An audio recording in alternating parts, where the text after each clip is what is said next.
Hello friends, कैसे हो? I hope आप अच्छे होंगे। जैसा कि आप देख पा रहे होंगे, ये आपके 2022 का स्टेट का क्वेश्चन पेपर है, जिसमें आपके सीडीपी से संबंधित 30 क्वेश्चन पूछे जाते हैं। हम वो देख रहे हैं, ठीक है। तो ये 2022 का क्वेश्चन पेपर है और इसमें किस प्रकार के आपके सीडीपी से संबंधित क्वेश्चन बने हैं हम वो देख रहे हैं। आपको मालूम होगा सीडीपी के 30 क्वेश्चन पूछे जाते हैं, जिनमें से आपका पहला क्वेश्चन है, जैसा आप स्क्रीन पर देख पा रहे होंगे।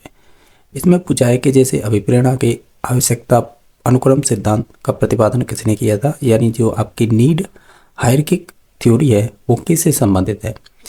क्लार्क हल इसे तो है नहीं, अब्राहम मैस्लो इसी से संबंधित है। बाकी एटकिंसन है ना, एटकिंसन, और साथ ही साथ एक मनोवैज्ञानिक और नाम सुना होगा, मैक्लीलैंड।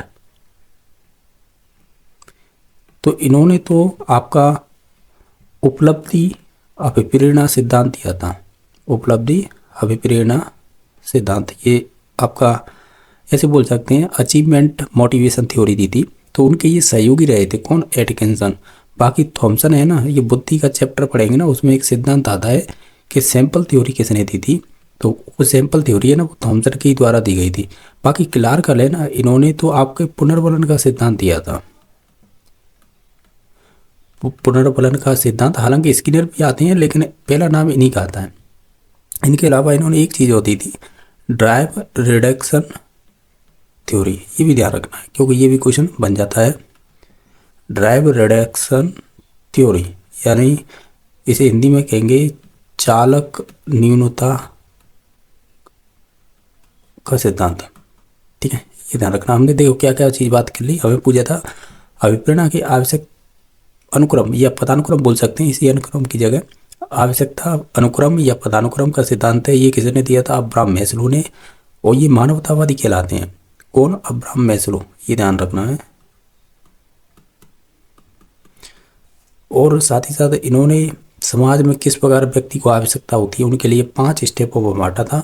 उन स्टेपों का नाम है पी/एस के नाम से। यानी शुरुआत में मनुष्य को फिजिकली आवश्यकता होती है, जैसे भूख प्यास, फिर उसे सेफ्टी यानी सुरक्षा चाहिए, फिर उसे प्यार करने वाला भी, फिर उसे सम्मान भी चाहिए समाज में, फिर लास्ट में होता है सेल्फ एक्चुअलाइजेशन यानी स्वयं का यथार्थीकरण, यानी आत्मसिद्धि बोल सकते हैं इसे, ठीक है। ये वाली अवस्था होती है, ये क्रम होता है इसी प्रकार। और बाकी हमने बात की, हमने और बात कर ली है, जैसे कि क्लार्क हल की बात करें तो मैंने इनका बताया था, इन्होंने पुनर्वलन का सिद्धांत भी दिया था और ड्राइव रिडक्शन थ्योरी जिसे चालक न्यूनता का सिद्धांत भी बोलते हैं, ये भी इन्होंने ही दिया था। एटकिंसन की बात की थी तो ये मैक्लीलैंड है ना, इन्होंने उपलब्धि अभिप्रेरणा सिद्धांत दिया था, उनके सहयोगी रहे थे। बाकी थॉमसन है ना, इन्होंने बुद्धि के एक सिद्धांत है सैंपल थ्योरी, वो दी थी। बाकी अब्राहम मैस्लो तो इसका राइट आंसर हो जाएगा, क्योंकि अब्राहम मैस्लो है वो एक मानवतावादी है। इन्होंने आवश्यक पदानुक्रम या आवश्यकता अनुक्रम सिद्धांत दिया था, जिनमें 5 स्टेजें बताई थी, जिनमें से जो पहली स्टेज होती है या निम्न स्तर बोल सकते हैं वो फिजिकली होगी आवश्यकता, और लास्ट में होगी सेल्फ एक्चुअलाइजेशन जिसे आत्मसिद्धि बोलते हैं। तो इस प्रकार ऑप्शन नंबर 2 सही हो जाएगा। नेक्स्ट क्वेश्चन देख लेते हैं। अब जो नेक्स्ट क्वेश्चन नंबर पूछा है ना, वो पूछा है आपके व्यक्तित्व चैप्टर में प्रक्षेपी या प्रक्षेपी विधियाँ आती है ना, उनसे संबंधित। तो वो देख लीजिएगा किस प्रकार क्वेश्चन बना है। अब जैसे कि इसमें पूछा है कि निम्नलिखित में से कौन सी व्यक्तित्व आकलन की प्रक्षेपी विधि नहीं है। तो देखो, आपने फ्राइड पढ़ा होगा, तो फ्राइड ने 2 प्रकार की विधियां बताई थी, जिनमें से एक तो थी प्रक्षेपी जिसे प्रोजेक्टिव बोलते हैं या प्रोजेक्शन, दूसरी थी अप्रक्षेपी, ठीक है। तो देखो इसका राइट आंसर हो जाएगा समाज विधि जिसे सोशियोमेट्री कहते हैं, क्योंकि इसमें यही पूछा था ना कि प्रक्षेपी विधि नहीं है। तो इसमें से हो जाएगी 4 नंबर ऑप्शन। प्रक्षेपी विधि में जैसे इसमें दे रखा है ना, जैसे शब्द साचार्य जिसे FWET बोलते हैं, हालांकि इसमें शॉर्ट दे रखा है वर्ड एसोसिएशन। वाक्य पूर्ति को हम SCT बोलते हैं, यानी सेंटेंस कंप्लीट टेस्ट। इसके अलावा और कौन सी आती हैं? इसके अलावा और भी आती हैं, जैसे कि CAT हो गई, टेट हो गया, ड्रॉ इवेंट टेस्ट हो गया, PFT हो गई, और भी अन्य आती है। ये प्रक्षेपी विधियाँ होती है, ठीक है। अप्रक्षेपी 2 प्रकार की होती हैं, एक तो होती है आपकी सब्जेक्टिविटी वाली, ठीक है, दूसरी होती है ऑब्जेक्टिविटी वाली। तो ये ऑब्जेक्टिविटी वाली होती है ना, दूसरी वाली, इसमें आती है आपकी समाज विधि जो दे रखी है, या सोशियोमेट्री बोलते हैं इसे। तो ये इसका प्रकार है, ठीक है, हमने यही पूछा था कौन सी प्रक्षेपी विधि नहीं है, तो वो अप्रक्षेपी में हो जाएगी आपकी समाज विधि, और वो भी किस में आएगी, ऑब्जेक्टिविटी के अंतर्गत। ये चीज़ें समझे होंगे, ये प्रक्षेपी विधियाँ हैं तीनों। 4 नंबर की है वो हो जाएगी अप्रक्षेपी विधि। क्वेश्चन नंबर नेक्स्ट है, और क्वेश्चन नंबर 3 पूछा है इस प्रकार, आप देख रहे होंगे कि इसमें पूछा कि निम्नलिखित में से कौन सा एक बाह्य अभिप्रेरक नहीं है, यानी इसमें बाह्य नहीं है तो निश्चित तौर से वो आंतरिक होगा, तो आंतरिक पूछा है। अगर इन सभी ऑप्शनों को आप ध्यान से पढ़ेंगे ना, तो ये कहेंगे हम कि आत्मसंतुष्टि हेतु समाज सेवा करना, ये आपकी इंटरनल हो जाएगी, और इंटरनल का मतलब होगा वही आंतरिक, तो ऑप्शन नंबर 3 सही हो जाएगा। बाकी जैसे ट्रॉफी के लिए खेल प्रतिस्पर्धा करना, ये आपकी बाह्य हो जाएगी। वेतन के लिए नौकरी करना, ये भी बाह्य हो जाएगी। खरीदने यानी एक खरीदने पर एक मुफ्त पाना, ये भी बाह्य हो जाएगी, तो ऑप्शन नंबर 3 सही हो जाएगा। क्वेश्चन नंबर नेक्स्ट है, प्रासंगिक अंतर्भूत परीक्षण विद्यार्थियों के लिए मापने हेतु उपयोग में लाए जाते हैं, तो ये व्यक्तित्व का मापन करता है। ये देखो थेमेटिक एप्रिसिएशन टेस्ट है, इसे TAT बोलते हैं। ये मॉर्गन एवं मोर्री ने दिया था 1935 में। इसमें 30 कार्ड हुआ करते थे, एक खाली कार्ड यानी 31। क्वेश्चन बनता है 30 को लेकर, ये ध्यान रखना। इसमें प्रयोग के लिए आपके 20 कार्ड दिया करते थे, और ये व्यक्तित्व का मापन कर दिया। ठीक है, ये बहुत है। ऑप्शन नंबर इसका 4 सही हो जाएगा। इसमें बताना है कि कौन सा कथन है वो समायोजन के बारे में सही नहीं है। आप सभी ऑप्शनों को पढ़ेंगे तो ऑप्शन नंबर 1 सही हो जाएगा। यह असंतुलन उत्पन्न करता है, जबकि ऐसा नहीं है, ये संतुलन ही कह सकते हैं, संतुलन उत्पन्न करता है, तो ऐसे कहेंगे। ठीक है, तो ये वाला ऑप्शन गलत हो जाएगा, बाकी ये 2, 3, 4 सही थे। इसमें पूछा है कि पियाजे के संज्ञानात्मक विकास सिद्धांत के अनुसार किस विकासात्मक अवस्था में पलटाव की क्षमता विकसित होती है। पलटाव का मतलब यहाँ पर देखो रिवर्सिबिलिटी दे रखा है, यानी पलटा विचिंतन। तो देखो ये आपकी संबंधित होती है मूर्त सक्रियात्मक अवस्था होती है ना, ये जीन पियाजे की 3 नंबर की अवस्था है। जैसे ये 1 की है, ये 2 की है, और ये 3 हो जाएगी, यानी मूर्त सक्रियात्मक, और 4 नंबर हो जाएगी औपचारिक सक्रियात्मक। यानी ये वाली विशेषता है ना, वो कॉन्क्रीट ऑपरेशनल स्टेज में आती है। ठीक है, यानी पलटावी चिंतन की क्षमता, तो ऑप्शन नंबर इसका 3 सही हो जाएगा। अगर यहाँ पे ये तो पलटावी चिंतन है, अगर यहाँ पे पलटावी चिंतन नहीं होता तो इसे फिर बोलते हैं हम इर्रिवर्सिबिलिटी।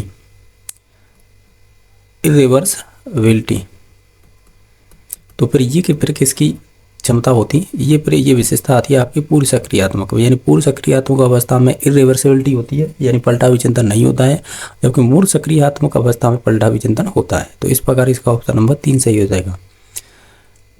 इनमें से कौन सा इसमें सही नहीं है वो बताना है। एक तरफ एरिक्सन के मनोसामाजिक विकास की अवस्थाएं दे रखी हैं, दूसरी तरफ अवस्थाओं का क्रम दे रखा है। आपको बताइएगा कौन सा क्रम इसमें से सही नहीं है, यानी जो गलत है वो बताना है। अगर आप ध्यान से देखें तो पहल बनाव अपराध, ये तीसरी अवस्था है, ये बात सही है। पहचान बनाव भूमिका भ्रांति, ये 5 नंबर की अवस्था है, ये भी बात सही है, ये आपकी किशोरावस्था से संबंधित है। बाकी स्वायत्त बनाम पहली, यानी स्वायत्त बनाम पहली अवस्था लज्जा एवं शंका, यानी ये है कि जो स्वायत्त बनाम लज्जा या स्वायत्त लज्जा एवं शंका, ये वाली अवस्था है ना, ये आपकी पहली अवस्था तो नहीं है, क्योंकि पहली वाली अवस्था होती है वो होती है ट्रस्ट वर्सेज मिसट्रस्ट होती है, ट्रस्ट वर्सेज मिसट्रस्ट। ठीक है, ये वाली होती है, न कि ये आपकी स्वायत्ता लज्जा एवं शंका वाली है ना, ये वाली नहीं होगी। तो पहली अवस्था होगी ट्रस्ट वर्सेज मिसट्रस्ट। बाकी अध्यवसाय का मतलब वही है आपकी इंडस्ट्री वर्सेज इन्फेरिटी, ये 4 नंबर की अवस्था होती है, ये भी बात सही है। जो गलत थी वो 3 नंबर हो जाएगी। ठीक है, नेक्स्ट है कि इसमें से बताइए कौन सा तत्व है स्किनर की कार्यात्मक प्रतिबद्धता सिद्धांत से संबंधित नहीं है, यानी ऑपरेंट कंडीशन थ्योरी है, ये आपकी स्किनर की थ्योरी है, उससे संबंधित कौन सा इसमें से सही नहीं है। तो देखो बहिर्गमन की बात की है उन्होंने, विभेदन की बात की है, स्वतः आपूर्ति की है, और आपके पुनर्वलन की, यानी ये चारों चीज़ों की बात की है, इसमें से कोई भी गलत नहीं है। क्वेश्चन नंबर आपका 4 है, इसमें से अभिवृत्ति के संदर्भ में सही नहीं है वो बताना है, यानी जो आपका एटीट्यूड होता है ना उसके बारे में बताना है। देखो ये कह रहा है कि जो गलत है वो चूज करना है ना, तो देख लेते हैं। ये कह रहा है कि अभिवृत्ति में अभिप्रेरणात्मक प्रभाव उत्पादक विशेषता पाई जाती है, ये बात सही है। अभिवृत्ति पूर्णतः सकारात्मक से पूर्णतः नकारात्मक भी हो सकती है, ये भी बात सही है। अभिवृत्ति में व्यक्ति वस्तु संबंध पाया जाता है, ये भी बात सही है। अभिवृत्ति जन्मजात और अर्जित दोनों होती है। देखो जन्मजात नहीं होगी, ये अर्जित ही होती है केवल। ठीक है, तो ये कहेंगे अर्जित तो होती है लेकिन जन्मजात नहीं होती है, तो इस वजह से ये ऑप्शन गलत हो जाएगा। इसमें बताना है बच्चों के विकास के बारे में सही है। विकास मात्र आनुवंशिकता का एक उत्पाद है, मात्र नहीं आएगा, यानी आनुवंशिकता के अलावा वातावरण भी साथ होता है, तो एक का नाम नहीं लेंगे पर्टिकुलर, ठीक है, तो ये वाला गलत हो जाएगा। बाकी विकास एक यादृच्छिक रूप से या प्रारूप अनुसरण करती है, रैंडमली नहीं होता है विकास। ये कह रहा है रैंडमली होता है, रैंडमली नहीं होगा, कैसा होगा, आप इसे सिक्वेशनल बोल सकते हैं, यानी एक क्रम में होगा, ठीक है। बाकी विकास एक संचयी प्रक्रिया है, ये बात सही है। विकास के विभिन्न आयाम अंतर संबंधित नहीं होते हैं, जबकि विभिन्न आयाम में अंतर संबंधित होते हैं, चाहे वो आपकी संज्ञानात्मक हो, भावात्मक हो, क्रियात्मक हो, ये सभी अंतर संबंधित होते हैं, जबकि ये कह रहा है नहीं होते। ये गलत, 2 नंबर गलत, 3 नंबर वो 1 नंबर गलत। जो सही था वो है विकास एक संचयी प्रवृत्ति होती है। जब आप स्पायरल पढ़ते हैं ना, कहे विकास एक स्पायरल विकास होता है, यानी विकास का क्रम होता है, स्पायरल होता है, तो उसमें ही संचयी प्रवृत्ति के गुण पाए जाते हैं, ठीक है। तो इस प्रकार ये ऑप्शन नंबर 3 सही हो जाएगा। क्वेश्चन नंबर आपका नेक्स्ट है कि कैटल का संस्कृति मुक्त बुद्धि परीक्षण है, वो एक प्रकार का कैसा है, तो हम ये कहेंगे ये आपका अशाब्दिक परीक्षण हो जाएगा, ठीक है। यानी कैटल का संस्कृति मुक्त बुद्धि परीक्षण है, वो आपका एक अशाब्दिक बुद्धि परीक्षण हो जाएगा, इसमें कल्चर का कोई प्रभाव नहीं पड़ता है। नेक्स्ट क्वेश्चन नंबर है, इसमें से आप बताइएगा कौन सी है सृजनात्मकता की विशेषता नहीं है। मौलिकता होती है, लोचनशीलता होती है, धारा प्रवाहिता होती है, लेकिन अनम्यता नहीं होती। इसे इंग्लिश में कह रहे हैं आपकी रिगिडिटी, यानी कठोरता नहीं होती है, यानी कठोरता से कोई मतलब नहीं होता है, तो ऑप्शन नंबर 3 सही हो जाएगा। क्वेश्चन नंबर नेक्स्ट है, इनमें से कौन सा शिक्षण अधिगम प्रक्रिया को प्रभावित नहीं करता है। शिक्षक का शिक्षण कौशल करेगा, बिल्कुल। शिक्षक का मानसिक स्वास्थ्य करेगा, बिल्कुल। शिक्षक का विषय ज्ञान करेगा, बिल्कुल सही। लेकिन शिक्षक का शारीरिक रूप है ना, चाहे मोटा पतला लंबा कैसा भी हो, ये प्रभावित नहीं करेगा, तो ऑप्शन नंबर 6 सही हो जाएगा। क्वेश्चन नंबर 14 है, वृद्धि बच्चों में किस प्रकार के परिवर्तन लाती है। तो देखो वृद्धि से संबंधित जब भी क्वेश्चन आएगा ना, ये आपकी संरचनात्मक होगा, यानी स्ट्रक्चरल होगा, ठीक है, तो ऑप्शन नंबर 1 सही हो जाएगा। ये अच्छा क्वेश्चन है कि वृद्धि बच्चों में किस प्रकार की परिवर्तन लाती है, तो वो आपके स्ट्रक्चर लाती है, ठीक है, तो ऑप्शन नंबर 1 सही हो जाएगा। क्वेश्चन नंबर नेक्स्ट है, इसमें पूछा गया है कि त्वरण किस प्रकार के विशिष्ट बच्चों की शिक्षा के लिए महत्वपूर्ण होता है या महत्वपूर्ण योजना होती है। तो त्वरण एसिलरेशन बोलते हैं, तो ये हमेशा प्रतिभाशाली बालकों के लिए यूज शब्द किया जाता है, तो ऑप्शन नंबर 1 सही हो जाएगा। क्वेश्चन नंबर नेक्स्ट है, कार्यात्मक प्रतिबद्धता में अधिगमकर्ताओं की प्रत्येक सही अनुक्रिया को पुनर्बलित करना किस प्रकार की पुनर्बल अनुसूची में आएगा। ये कह रहा है कि प्रत्येक आप सही अनुक्रिया को कर रहे हैं, ठीक है, यानी उसे पुनर्बलित कर रहे हैं, यानी पुनर्बल रेनफोर्समेंट दे रहे हैं, तो ये ऑपरेंट कंडीशन थ्योरी है ना स्किनर की, उससे पूछा है। तो ये बताइए किस प्रकार का ये आप पुनर्बलन कहेंगे। जैसे प्रत्येक अनुक्रिया के बाद आप दे रहे हैं उन्हें, तो हम इसे कहेंगे सतत, यानी कंटिन्यूस देते जा रहे हैं आप। जब भी वो अनुक्रिया सही कर रहा है तो आप उसे पुनर्बलन दे रहे हैं, ये पूछा था। क्वेश्चन है, विकास जो अनुदैर्ध्य सिर से पैर की दिशा में बढ़ता है उसे क्या कहते हैं। तो उसे पेलोकॉर्डल कहते हैं। अगर केंद्र से बाहर या निकटता से दूर और क्या है, इसकी एक उपनाम है, यानी केंद्र से बाहर की ओर, निकटता से दूरता की ओर, और या केंद्र से पर्दे की ओर, ये भी बोल सकते हैं केंद्र से पर्दे की ओर। तो ये सभी है ना उपनाम, ये प्रॉक्सिमो डिस्टल के नाम होते हैं, ठीक है। और बाकी स्पाइरल तो होता ही है, यानी ये देखा जाए ना तीनों पॉइंट है विकास से संबंधित है, लेकिन हमें केवल सिर से पैर पूछा था, तो ऑप्शन नंबर 1 सही हो जाएगा। क्वेश्चन नंबर नेक्स्ट है कि एक प्रकार का बुद्धि परीक्षण जहाँ प्रश्न कठिनाई स्तर की दृष्टि से समान होते हैं किंतु समय तत्व को अधिक महत्व दिया जाता है, तो ये किस प्रकार के प्रश्न होंगे। ये होंगे आपके गति, जिसे हम स्पीच टेस्ट बोलेंगे, जिसमें आप कठिनाई का स्तर तो समान होता है लेकिन समय के तत्व है ना इसको महत्व ज़्यादा देते हैं, यानी कम समय में कितने क्वेश्चन सॉल्व कर पाते हैं, वो आपका गति परीक्षण होता है। इनमें पूछा है कि व्यक्तित्व आकलन की व्यक्तिनिष्ठ विधि नहीं है। जब हमने प्रक्षेपी अप्रक्षेपी विधि पढ़ी थी सिग्मंड फ्राइड की, जो शुरुआत के यानी सेकंड नंबर क्वेश्चन था वहाँ पे प्रक्षेपी अप्रक्षेपी। तो अप्रक्षेपी में 2 प्रकार पढ़ते, यानी एक तो पढ़ा था हमने सब्जेक्टिविटी, एक पढ़ा था ऑब्जेक्टिविटी। तो ये कह रहा है कि व्यक्तिनिष्ठ का मतलब यही सब्जेक्टिविटी होती है, व्यक्तिनिष्ठ का मतलब सब्जेक्टिविटी। तो इसकी एक विधि नहीं है वो बतानी, यानी इसके अंदर आने वाली होगी या प्रक्षेपी में आ जाएगी यानी कहने का मतलब ये है कि सब्जेक्टिविटी से मतलब नहीं होना चाहिए।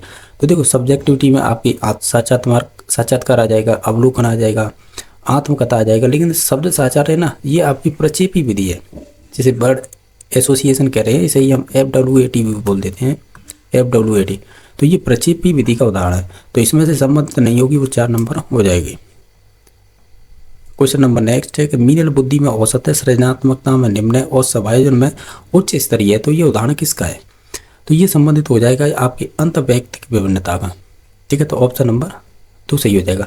यानी इंट्रा यानी खुद से संबंधित है। इंटर होती है जब दूसरों की भावनाओं को समझ पाते हैं, ये खुद से ही संबंधित है, तो इस वजह से ऑप्शन नंबर 2 सही हो जाएगा। क्वेश्चन नंबर नेक्स्ट है, ब्रूनर ने बालकों के संज्ञानात्मक विकास हेतु किस प्रकार के पाठ्यक्रम की अनुगमन का सुझाव दिया था? यानी ब्रूनर है, ये संज्ञानवाद कहलाते हैं। तो इन्होंने स्पाइरल पाठ्यक्रम की बात की थी।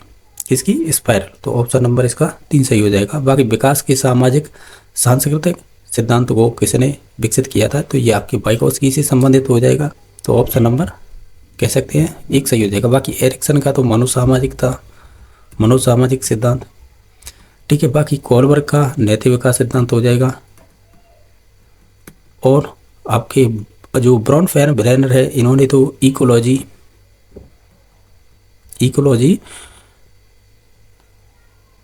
बायो इकोलॉजी बोलते हैं, बायो इकोलॉजी मॉडल बोलते हैं।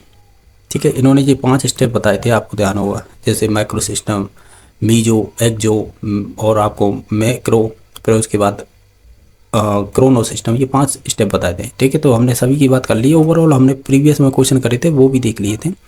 क्वेश्चन नंबर नेक्स्ट है, वह मनोरचना क्या कहलाती है जिसके द्वारा है बालक अपने स्वयं के अहम को किसी भी अन्य व्यक्ति के अनुरूप परिवर्तित करने का प्रयास करता है? तो उसे क्या कहेंगे? हम उसे तादात्म्यकरण कहते हैं, जिसे आइडेंटिफिकेशन बोलते हैं। यानी दूसरों के साथ आप संबंध बताने लग जाते हैं, तो वो होती है। तो ऑप्शन नंबर 1 सही हो जाएगा। कि युक्तिकरण में तो जैसे अंगूर कटे हैं, यानी आप किसी भी चीज़ का जब झूठ बोलते हैं तो उसमें तर्क देते हैं। जैसे कि एक मतलब चोर है, वो चोरी का रीजन देता है कि मैं बुरी संगति में रहता हूँ, यानी वो एक तर्क दे रहा है। मार्गान्ती का मतलब होता है, ये सबसे बेस्ट विधि मानी जाती है, सब्लिमेशन बोलते हैं। यानी आप किसी टारगेट को प्राप्त नहीं कर पा रहे हैं, तो आप अपना यानी लक्ष्य चेंज कर लें, किसी अन्य चीज़ में लग जाए, वो होती है। प्रक्षेपण मतलब दूसरों पे एक तरह से अपनी गलती दूसरों पर थोपना, एक तरह से ऐसे बोल सकते हैं। बाकी नेक्स्ट है 24 नंबर क्वेश्चन, निम्नलिखित में से कौन सा घटक है वो गिलफोर्ड की बुद्धि संरचना मॉडल का आंसर नहीं है? तो उन्होंने OCP की बात की है। OCP यानी ऑपरेशन किस में है? ये रहा। C का मतलब कंटेंट, ये भी है। P का मतलब प्रोडक्ट। तो उन्होंने संज्ञान की बात नहीं की है। ठीक है, तो ऑप्शन नंबर 2 सही हो जाएगा। बुद्धि के त्रितंत्रीय सिद्धांत का प्रतिपादन किसने किया था? यहाँ पर ट्राई आर्किक थ्योरी दे रखी है। ट्राई आर्किक की जब भी बात होगी तो वहाँ पे स्टर्नबर्ग का नाम आएगा। ठीक है, ट्राई आर्किक थ्योरी है, वहाँ पे स्टर्नबर्ग का नाम आता है। तो ऑप्शन नंबर 3 सही हो जाएगा। और इनमें भी इन्होंने 3 घटक बताए थे, जो बुद्धि के अलावा बताए थे, जैसे कंपोनेंशियल, एक्सपीरियंशियल, प्रैक्टिकल। इनके अलावा फिर इन्होंने बुद्धि की संरचनाओं को लेकर एक मेटा घटक ये भी बताए थे। ये भी क्वेश्चन बन जाते हैं इनसे। मेटा घटक हो गया एक, दूसरा हो गया आपका दूसरा और तीसरा। ये 2 प्रकार मुझे मालूम नहीं है, लेकिन कुछ इसी प्रकार का है कि जो आपकी अधिग्रहण से संबंधित है। अब मुझे ध्यान तो नहीं आ रहा है नाम, निष्पादन अधिग्रहण है, कुछ ऐसा ही नाम है इसका, निष्पादन या परफॉर्मेंस एक्यूपेशन, ऐसे ही है। ठीक है, यानी निष्पादन अधिग्रहण इस प्रकार का नाम है। बाकी 3 नंबर मुझे ध्यान नहीं आ रहा है। ठीक है, बाकी इनमें और भी देखें, ये इम्पोर्टेंट है। मनोविज्ञान, जैसे हार्वर्ड गार्डन ने बहुबुद्धि का सिद्धांत दिया था, बहुबुद्धि, इसमें 9 प्रकार बताए थे। गिलफोर्ड का 3D हो जाएगा, 3 डायमेंशनल थ्योरी। बर्ट एवं बर्नर ने इन्होंने मानसिक क्रियाओं को लेकर एक सिद्धांत दे दिया, जैसे PMA बोलते हैं। ठीक है, तो ये भी ध्यान रखना है। नेक्स्ट है एक रहा ब्राउनफेयर-ब्रेनर की जैव पारिस्थितिकी मॉडल सिद्धांत में जो परिवार एवं विद्यालय किस पर्यावरणीय तंत्र के अंतर्गत आएंगे? तो सिंपल है, ये आपके माइक्रो सिस्टम जो पहले वाला होता है ना, उसी में आएंगे।